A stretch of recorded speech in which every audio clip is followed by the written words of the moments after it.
शनिदेव कथा। अग्नि पुराण के अनुसार शनि ग्रह की पीड़ा से मुक्ति के लिए मूल नक्षत्र युक्त शनिवार से आरंभ करके 7 शनिवार शनिदेव की पूजा करनी चाहिए और व्रत करना चाहिए। व्रत कथा। एक समय में स्वर्गलोक में सबसे बड़ा कौन के प्रश्न पर 9 ग्रहों में वाद विवाद हो गया। निर्णय के लिए सभी देवता देवराज इंद्र के पास पहुंचे और बोले, हे देवराज, आपको निर्णय करना होगा कि हम में से सबसे बड़ा कौन है। देवताओं का प्रश्न सुन इंद्र उलझन में पड़ गए। फिर उन्होंने सभी को पृथ्वीलोक में राजा विक्रमादित्य के पास चलने का सुझाव दिया। सभी ग्रह भूलोक राजा विक्रमादित्य के दरबार में पहुंचे। जब ग्रहों ने अपना प्रश्न राजा विक्रमादित्य से पूछा तो वो भी कुछ देर के लिए परेशान हो उठे, क्योंकि सभी ग्रह अपनी अपनी शक्तियों के कारण महान थे। किसी को भी छोटा या बड़ा कह देने से उनके क्रोध के प्रकोप से भयंकर हानि पहुंच सकती थी। अचानक राजा विक्रमादित्य को एक उपाय सूझा और उन्होंने विभिन्न धातुओं जैसे सोना, चांदी, कांसा, तांबा, सीसा, रांगा, जस्ता, अभ्रक व लोहे के 9 आसन बनवाए। सबसे आगे सोना और सबसे पीछे लोहे का आसन रखा गया। उन्होंने सभी देवताओं को अपने अपने आसन पर बैठने को कहा। उन्होंने कहा, जो जिसका आसन हो ग्रहण करें। जिसका आसन पहले होगा वो सबसे बड़ा तथा जिसका बाद में होगा वो सबसे छोटा होगा। चूंकि लोहे का आसन सबसे पीछे था, इसलिए शनिदेव समझ गए कि राजा ने मुझे सबसे छोटा बना दिया है। इस निर्णय से शनिदेव रुष्ट होकर बोले, हे राजन, तुमने मुझे सबसे पीछे बैठाकर मेरा अपमान किया है। तुम मेरी शक्तियों से परिचित नहीं हो। सूर्य एक राशि पर 1 महीने, चंद्रमा 2 महीने 2 दिन, मंगल 1.5 महीने, बुध और शुक्र 1 महीने, बृहस्पति 13 महीने रहते हैं। लेकिन मैं किसी भी राशि पर 2.5 वर्ष से लेकर 7.5 वर्ष तक रहता हूँ। बड़े बड़े देवताओं को मैंने अपने प्रकोप से पीड़ित किया है। अब तू भी मेरे प्रकोप से सावधान रहना। इस पर राजा विक्रमादित्य बोले, जो कुछ भाग्य में होगा देखा जाएगा। इसके बाद अन्य ग्रहों के देवता तो प्रसन्नता के साथ चले गए, परंतु शनिदेव बड़े क्रोध के साथ वहां से विदा हुए। कुछ समय बाद जब राजा विक्रमादित्य पर 7.5 की दशा आई तो शनिदेव ने घोड़े के व्यापारी का रूप धारण किया और बहुत से घोड़ों के साथ विक्रमादित्य की नगर पहुंचे। राजा विक्रमादित्य उन घोड़ों को देखकर एक अच्छे से घोड़े को अपनी सवारी के लिए चुनकर उस पर चढ़े। राजा जैसे ही उस घोड़े पर सवार हुए, वो बिजली की गति से दौड़ पड़ा। तेजी से दौड़ता हुआ घोड़ा राजा को दूर एक जंगल में ले गया और फिर वहां राजा को गिराकर गायब हो गया। राजा अपने नगर लौटने के लिए जंगल में भटकने लगा, पर उसे कोई रास्ता नहीं मिला। राजा को भूख प्यास लगाई। बहुत घूमने पर उन्हें एक चरवाहा मिला। राजा ने उससे पानी मांगा।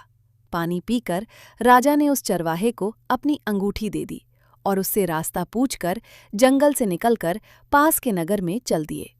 नगर पहुंचकर राजा एक सेठ की दुकान पर बैठ गए। राजा के कुछ देर दुकान पर बैठने से सेठ की बहुत बिक्री हुई। सेठ ने राजा को भाग्यवान समझा और उसे अपने घर भोजन पर ले गया। सेठ के घर में सोने का एक हार खूंटी पर लटका हुआ था। राजा को उस कमरे में छोड़कर सेठ कुछ देर के लिए बाहर चला गया।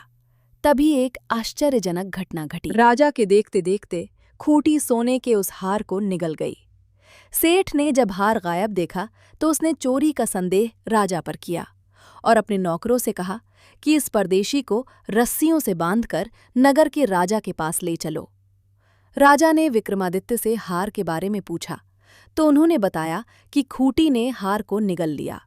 इस पर राजा क्रोधित हुए और उन्होंने चोरी करने के अपराध में विक्रमादित्य के हाथ पांव काटने का आदेश दे दिया। सैनिकों ने राजा विक्रमादित्य के हाथ पांव काटकर उन्हें सड़क पर छोड़ दिया। कुछ दिन बाद एक तेली उन्हें उठाकर अपने घर ले गया और उसे कोलू पर बैठा दिया। राजा आवाज देकर बैलों को हाँकता रहता। इस तरह तेली का बैल चलता रहा और राजा को भोजन मिलता रहा। शनि के प्रकोप की 7.5 पूरी होने पर वर्षा ऋतु प्रारंभ हुई। एक रात विक्रमादित्य मेघ मल्हार गा रहा था। तभी नगर की राजकुमारी मनभावनी रथ पर सवार उस घर के पास से गुजरी। उसने मल्हार सुना तो उसे अच्छा लगा और दासी को भेजकर गाने वाले को बुला लाने को कहा। दासी लौटकर राजकुमारी को अपंग राजा के बारे में सब कुछ बता दिया। राजकुमारी उसके मेघ मल्हार से बहुत मोहित हुई और सरी से बेटा और सब कुछ जानते हुए भी उसने अपंग राजा से विवाह करने का निश्चय किया। राजकुमारी ने अपने माता पिता से जब ये बात कही तो वो हैरान रह गए। उन्होंने उसे बहुत समझाया, पर राजकुमारी ने अपनी जिद नहीं छोड़ी और प्राण त्याग देने का निश्चय कर लिया। आखिरकार राजा रानी को विवश होकर अपंग विक्रमादित्य से राजकुमारी का विवाह करना पड़ा। विवाह के बाद राजा विक्रमादित्य और राजकुमारी तेली के घर में रहने लगे। उसी रात स्वप्न में शनिदेव ने राजा से कहा, राजा, तुमने मेरा प्रकोप देख लिया। मैंने तुम्हें अपने अपमान का दंड दिया है। राजा ने शनिदेव से क्षमा करने को कहा और प्रार्थना की, हे शनिदेव, आपने जितना दुख मुझे दिया है अन्य किसी को न देना। शनिदेव ने कहा, राजन, मैं तुम्हारी प्रार्थना स्वीकार करता हूँ।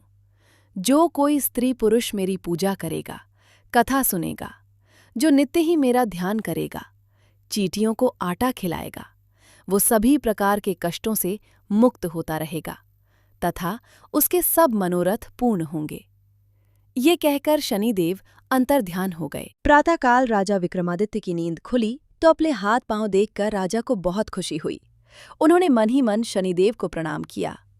राजकुमारी भी राजा के हाथ पांव सलामत देखकर आश्चर्य में डूब गई। तब राजा विक्रमादित्य ने अपना परिचय देते हुए शनिदेव के प्रकोप की सारी कहानी सुनाई। इधर सेठ को जब इस बात का पता चला तो दौड़ता हुआ आया और राजा विक्रमादित्य के चरणों में गिरकर क्षमा मांगने लगा। राजा विक्रमादित्य ने उसे क्षमा कर दिया, क्योंकि वो जानते थे कि ये सब तो शनिदेव के प्रकोप के कारण हुआ था। सेठ राजा विक्रमादित्य को पुनः को अपने घर ले गया और उसे भोजन कराया। भोजन करते समय वहां एक आश्चर्य घटना घटी। सबके देखते देखते उस खूंटी ने हार उगल दिया। सेठ ने अपनी बेटी का विवाह भी राजा के साथ कर दिया और बहुत से स्वर्ण आभूषण, धन आदि देकर राजा को विदा किया। राजा विक्रमादित्य राजकुमारी मनभावनी और सेठ की बेटी के साथ अपने नगर वापस पहुंचे तो नगरवासियों ने हर्ष के साथ उनका स्वागत किया। अगले दिन राजा विक्रमादित्य ने पूरे राज्य में घोषणा कराई कि शनिदेव सब ग्रहों में सर्वश्रेष्ठ हैं। प्रत्येक स्त्री पुरुष शनिवार को उनका व्रत करे और व्रत कथा अवश्य सुने। राजा विक्रमादित्य की घोषणा से शनिदेव बहुत प्रसन्न हुए। शनिवार का व्रत करने और व्रत कथा सुनने से शनिदेव की अनुकंपा बनी रहती है और जातक के सभी दुख